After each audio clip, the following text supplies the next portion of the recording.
Hello, everyone. Thank you so much for joining us today. My name is Florinda Bryant, and I will be hosting this conversation on makers and methods here at ACC Highland. And thank you all for being here, and thank you to my guests for also being here. So we're just gonna popcorn. If you want to just give me your name and tell us what you do here at ACC, and also on this production. And we're here on the lovely set for Fade, which is going to be the first production this fall here at ACC. We're looking forward to seeing all of you here. But yes, please introduce yourself. Tell us what you do at ACC and how you're involved with the production. My name's Stephanie Dunbar, and I am the costume designer for Fade. I'm the assistant chair of the department, and I run our technical theater program. My name is Joe Kelley. I am prop designer for Fade, and I am a scenic shop assistant. Hi, my name is Sandoval. I'm a guest artist here. I'm the lighting designer for Fade. Hi, I'm Tomas Salas, scenic designer for Fade and scene shop manager. Sweet, thank you all so much. Thank you again for joining me. Thank you. So before I start getting all up in your mix with whatever your design is, I want to ask you, like, what do you think people are going to be surprised or excited about this show? Because I don't know how many folks know about Fade. I know it's a relatively new show. So what's something that you think audiences are going to be excited about or eager to see? I think the relationship between the two characters is super duper interesting.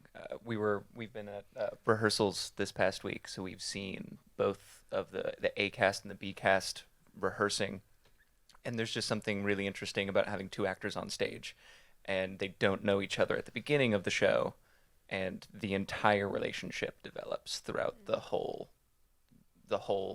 narrative experience, and seeing two different sets of actors go through that is very, very interesting. And the world of the show evolves as the relationship of the actors does as well. And I think that's really interesting.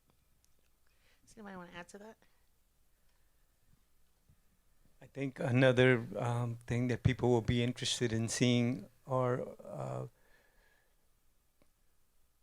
will be thinking about is that the play not only deals with racism, but also with classism, even amongst someone that supposedly is from the same culture or similar culture, and that classism that comes into play.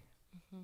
I think that's one of the exciting things, like as we continue to, as a culture, begin to explore more anti-racism work within different races, but we also get to examine how that then is kind of reflected inside different cultures. So I think that's really important.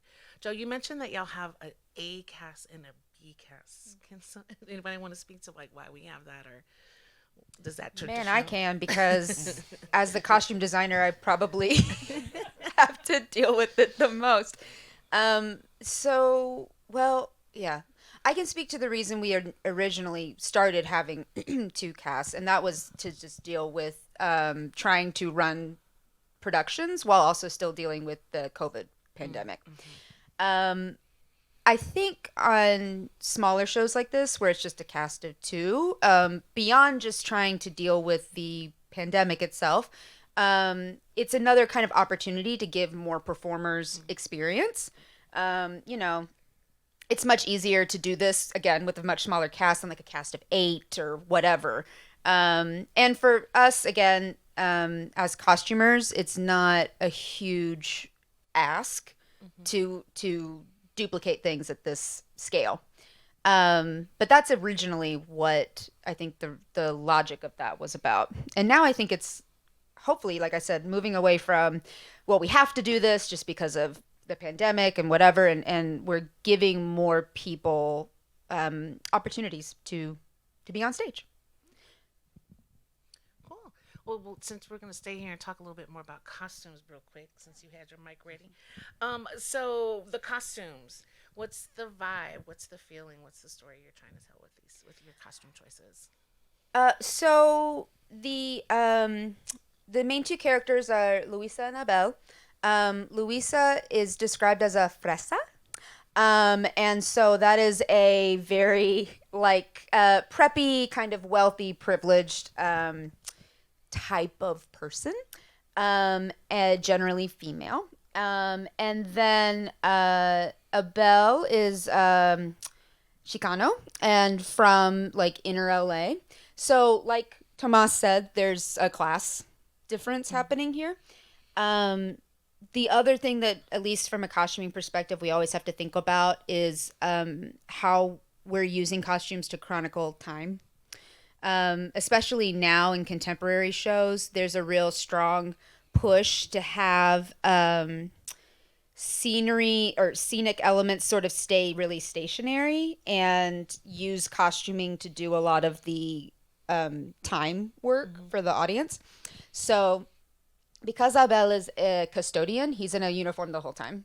So we have to use Luisa to do a lot of our, or did I say Luisa? That's not right. Lucia, thank you. To do a lot of our detailing of how time is passing in this show. So there's some practical elements, and then there's also this kind of class distinction that Tomas was speaking to. The other thing that I guess is going on in the design has more to do with the character development, which is that as Lucia, I don't know why all of a sudden today I'm calling her a different name. As Lucia is working longer and longer at this organization, she's sort of moving up in the organization. And so something that we tried to do, and we worked with Tomas on as well, as far as the scenery and the palette, is sort of make her lose a little bit of her cultural identity and become more of a corporate clog. And so we lose a lot of the vibrancy and pattern in her clothing, and she starts to become more and more monochromatic and simplified. And so by the end of the show, when she's, I don't want to give the show away. Yeah. By the end of the show, she's very much a part of that system. Got it. Thank you so much. And I'm just asking that question just like straight down the line. Just speak to me about the vibe, what you were feeling with the script, and how you're using that. I think it's pretty fitting that Stephanie started, because there's a lot of costume changes that go out throughout the show, not only to show the narrative arc for our main character, but to show the passage of time, because there's a lot of time. I think there's something like 6 months.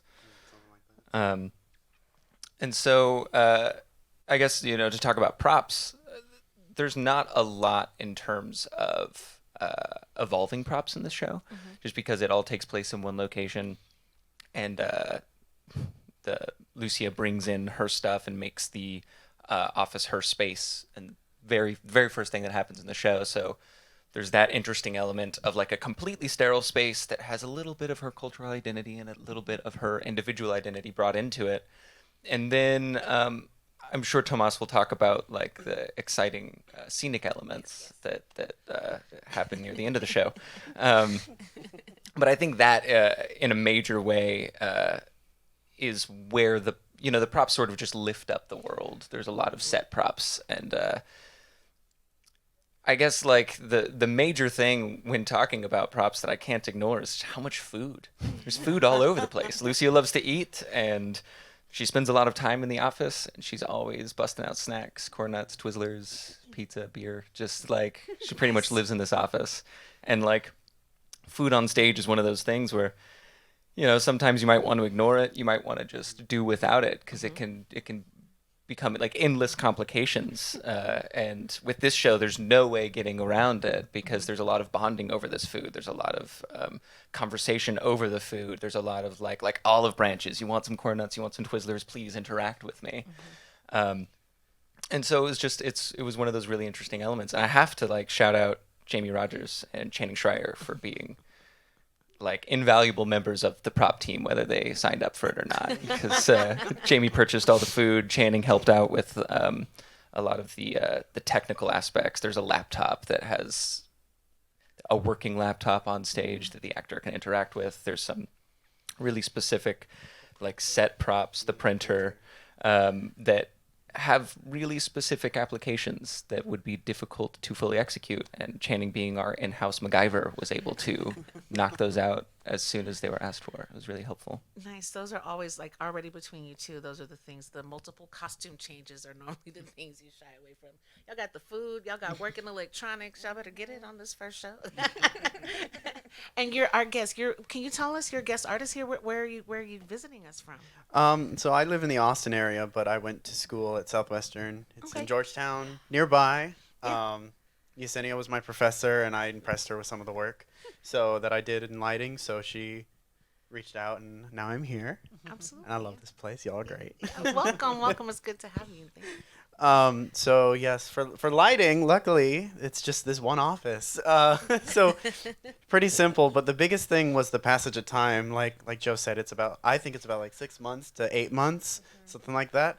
So the biggest thing was figuring out how am I gonna show that time passes. And there's this fun little window here was that way. There's a great cue where the sun rises and sets in a cycle, day and night.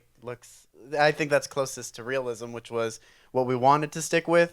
We wanted it to feel real, and that's what I enjoy about the script the most, is that it feels very real. Their dialogue overlaps a bit, like they're just having real casual conversations or no conversations, where they're like giving each other the cold shoulder, or just the awkward silences, which are very fun, and the actors are doing really good at making it feel awkward when it needs to be. So from a lighting perspective, I think my biggest goal was trying to make this feel like a real office, and I think that was accomplished with the fun shadows I get to make because of Tomas's windows. They're everywhere. These are great. Oh my goodness, it looks like you're in a real office. Someone just picked it up and moved it out here.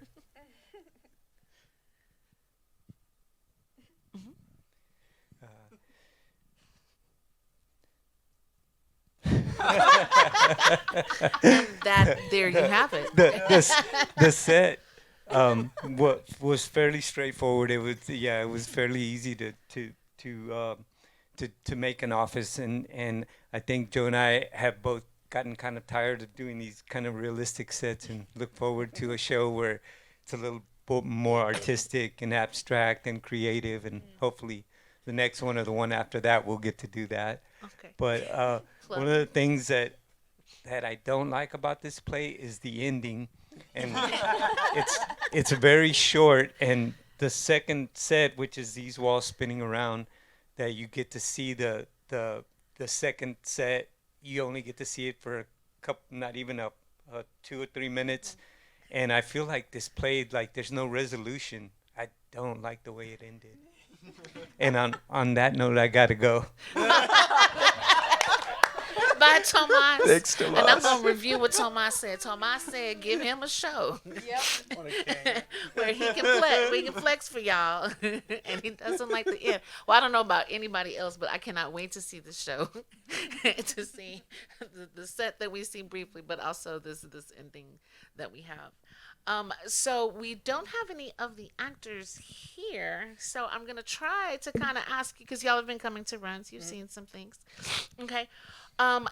In addition to how I know that we've mentioned racism and internalized racism and how that works within cultures, but are there any other things that you think some audience folks might be thinking about when they are headed home after the show?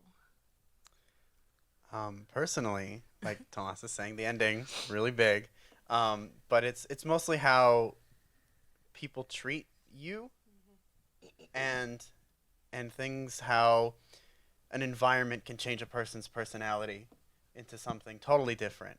And I think that's one thing that people will leave with, thinking about how they maybe let the world change them, or how they treat other people because of the environment they're in. Yeah, I think that's really interesting, and it all goes hand in hand with what Tomas was saying about the ending. I mean, it's a slice of life, and you get to see, I sort of mentioned at the beginning, these characters evolve and the relationship evolves, and the show ends with the relationship might keep evolving, they're still alive, they're still going through their lives, and we don't get like a solid resolution. We get the resolution that is presented to us, and then we get to leave thinking, what happened or what could happen, or both of these people are still existing in this same space. And there's a lot of analyzation to be done of like, how did it get here? Where like, was this something that was always going to happen, or did we watch the sequence of events that made this exact scenario happen? And I mentioned earlier too, there's 2 separate casts, and I think that those questions will have different answers depending on the cast you come and see. Yeah. How enticing, Joe. Thank you. No. I think the thing that I think about the most when I was reading the show, and then now obviously as we're developing it, is just the idea, the notion of identity and what that actually means, cultural identity, personal identity, and obviously with the costuming, we see a lot of that physically represented in the costuming. As I said before, Abel is a custodian, and therefore, in Lucia's mind, has a function, and it's a functional element of her life, versus maybe like a whole person. And so I think that everyone to some degree is guilty of doing that with the people around them. So it's the idea of like, how do we define ourselves? What elements of our lives define us? Is it our job? Is it our family? Is it our background? And then what happens when those things are mistreated? I think those are the things I think about with the show. Well, this is wonderful. Thank y'all so much for talking to us about the show. I don't know about y'all. I cannot wait to see this show, and it sounds like I'm going to have to check out both casts. So we're going to have to see it twice. So now I want to talk a little bit with you all about your craft beyond the context of this play, just because it's like we got some designers. And I'm curious because I know what the experience is like from an actor perspective when you first get a script. But when you first get that script, and you start, like, what's your process like? Like, how, like, I like try to read the whole thing once, try not to know anything. And so I'm just curious. I don't do lights. How you figure out your lights, baby? How does that work? All right. So for lighting, whenever I get a new script, first I read it fully. And as I'm reading it, I try to look at 2 perspectives. 1, if we're going straight realism. If we're going straight realism, what is this going to look like? And then 2, how wacky can we get? And I try to find all those little scenes where it can get really, experimental, surrealist, whatever verb you want to use, whichever ism you choose. And then once we get into production meetings and I talk to directors and things like that, that's when, they'll push me in a certain direction. I've worked with directors that are like, we're going straight realism. Don't do anything crazy. Great. Or we're going with liminal spaces. I want it to be weird. I want it to feel ethereal. And it's like, okay, great. And with that push, that's where research comes in, and that's where I can kind of tone it down into a certain direction. So that's my line of thinking. That's my little pipeline. Does anyone else want to share about their process? How things go? Sure. So with props, generally it starts pretty straightforward. I'll read the script and note anything that the actors have to physically interact with. And oftentimes the props list for me will include a lot of costume elements, just because those things are pretty interchangeable. Actors touching things, someone's got to be in. Someone backstage needs to keep track of those things. The actors have a million other things going through their mind. That was so generous. That was so generous. Babe, that was so kind. Well, that's what I'm talking. That was so kind. And I think too, I'm coming to this technical side of theater, starting from a very performance as a performer background, and I was just always so thankful to stage managers, backstage technicians, designers, all of these people for doing what felt like significantly more work than what I was doing. It is. I was just going home and memorizing lines and trying to embody this one character coming in every day. Like, that's it. And you have all of these other people that are thinking about not only all the characters and the world, but like the physical people. And like, there's so much that goes into it. And so I found myself being really thankful to those people, and I wanted to be one of those people. Yeah. And so when it comes into the prop work, I don't know, I think I come at it from less here's what I'm giving you, and I like to ask the director to ask the actors and the stage manager what they want, like what versions of these things, what are they thinking about, what are they discovering in rehearsal beyond, that's reading the script and getting the first prop list. That's where the rehearsal props come from. That's what I compile and I give to them to rehearse with. And as the show goes on, before the no more auditions deadline, they can ask for new things, and they can add whatever speaks to them, whatever version of these characters, these actors, and the director and that whole relationship bring to light. What specific snacks? If it's just generic in the script, I could pick, but I feel like the people in the room, in the space doing it, have a leg up and a really specific insight that I would like to lift up and support. You mentioned something that that's so real, Joe. But it's really like it really is like one of the things I love about ACC, and I think it's falling into that same vein as having two separate casts. The more opportunity you have to engage with your craft, not only what you know of it, but then to also learn these other elements that ultimately make you be better at whatever it is you're doing. And I think that's one of the best, that's one of the things I really like about ACC is all of the opportunity that you get to have to engage with what you know, but then also what you want to learn, and just let it see you grow. And that's that generosity that we saw. So thank you.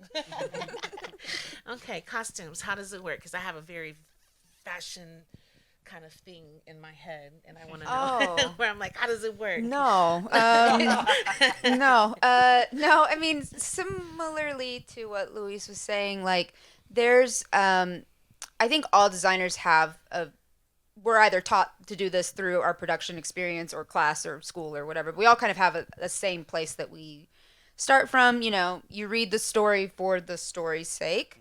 And yeah, hopefully as a designer, by a certain point in time, you can already tell the ism that the story is in. Most directors don't deter from that, but some do, and that's always a fun surprise when that happens. But yeah, most of the time, right? That's what you're kind of going through your like theater appreciation checkoff list, right? This is a comedy. This is realism, blah, blah.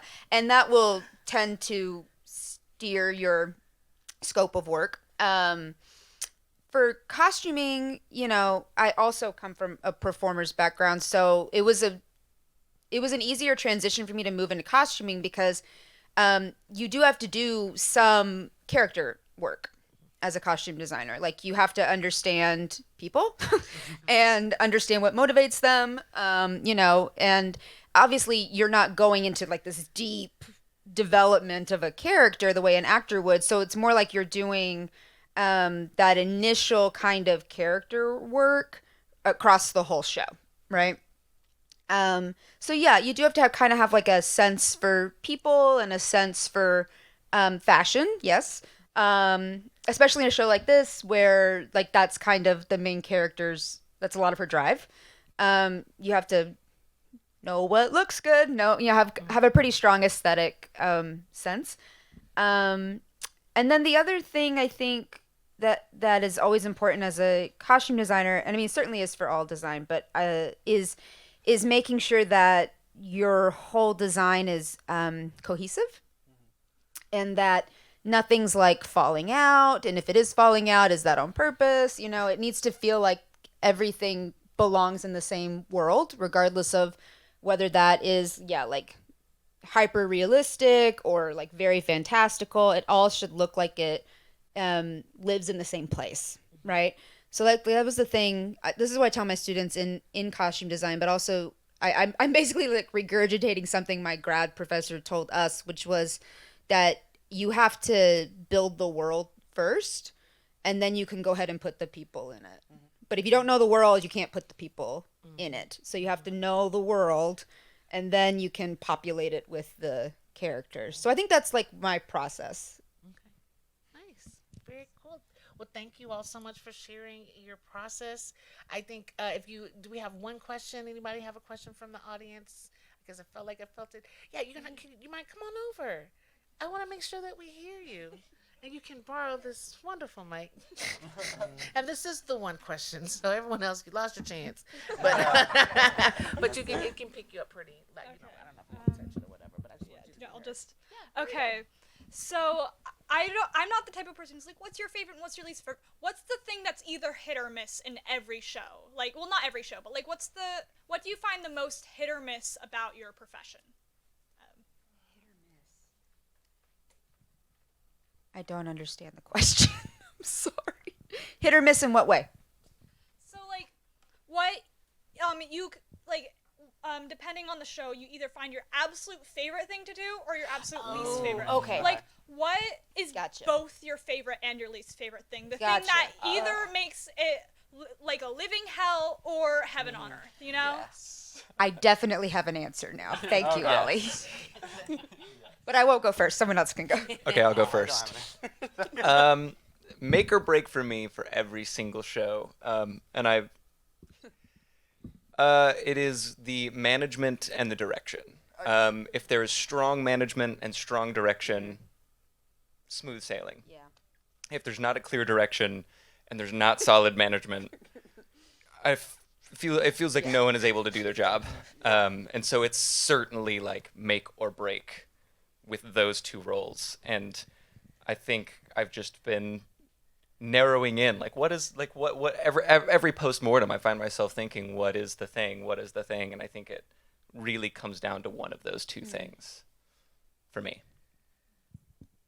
I think I have two things now. So one, absolutely direction. Holy moly.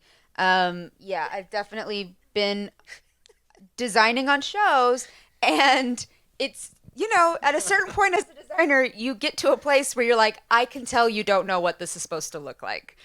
From the first conversation, you can tell the director's like doesn't have a clear world yet. And as a designer, it's really, my experience, problematic and difficult to try to build the world for the director. That's not really, in my opinion, the designer's job, right? The director's supposed to come with the production concept. So when they don't have a very clear one,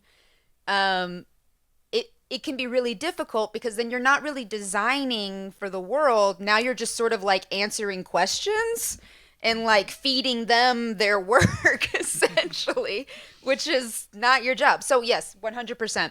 And then the other thing that personally I will make or break a show for me is how well the fittings process goes. So, of course, as a costumer, one of the main things, obviously, that separates like costumers and makeup artists from other areas of tech is that we deal with the performers, right? And sometimes I'm like, why didn't I go into lighting? Where I can just be like, how's it going? And not have to talk to anyone. But a lot of times... Can someone tell them to move over? Yeah, right. Can you go tell the guy with the beard? I don't know who that is. Sometimes I do think about that. But you, That's right. as a costumer, have to, and a makeup artist, I think, you have to have like pretty great people skills, because that's a very personal process for people to go through. It's not like, I mean, we all go shopping in stores. We're never like, wow, I sure do love being in the fitting room and checking this out on myself and evaluating that. But now I'm going to do it with a total stranger in front of me who's, you know, it's a very like personal process. And so, Yeah, you're measuring people. yeah, it just is, you know. So like I've learned over the years how to keep that comfortable while also still like productive. But it can really change, I think, how your process will be going forward, how much work you're going to have to do, how difficult some people may end up being. That's a very telling time. And I think if you've had enough performance experience, you probably know that too. It's a very telling time for like how the second half of your run is going to go. So, you know, we always appreciate, like I always tell my students, I'm like, there's at least like everyone, like the major kind of production areas, even directing, performance, whatever, there's like another area that you should always be really super kind to, because they could make your life a living hell if they chose. So like for costumers, I always feel you gotta be really cool with your lighting designers, I was about because to say it's costumes from they lighting. can make all of your hard work look like total garbage if they feel like it. Really easy too. Like it's very easy. But as as a performer, I'm like, you got to be really decent with your costumers, because they're doing your stuff. So, anyways, it's I think those two areas can make or break stuff for me pretty well. Best question ever. Please No, continue. it's the same answer. Management, directors. I know that one of the things that I've been told I'm good with is always having an answer for my choices when designing something, and being able to explain. If you have a director that's really clear with what they want, that's less of a problem, because you all are both on the same page. You're constantly talking. But if you have a director that's not sure, you get to explain. But if they want to change something, then it becomes a nightmare. And then, you're 4 new presentations in and show opens. So yeah, management. There's nothing really break other than that, in my opinion. This was awesome. I love this question. Thank you so much. Thank you all for having taken some time to talk to us about the show, about your craft. I hope y'all learned something. I know I did. I'm gonna go home and make my charts so I know how the friendships work and everything. But it's really cool, and you have to learn about who you're working with on stage, and it's just a disservice to not know what lighting does, or what and I wish we had sound here, because I have some sound questions, but we'll talk about that. Come see the show. I hear there's a dance party after opening night, so we look forward to right, okay. I was like, what, we don't dance? I was promised dancing. But thank you all for joining us. Thank you for being here. Thank you for sharing, and we Thank look you. forward to Thank you. seeing y'all at ACC. Thank you. Thank you.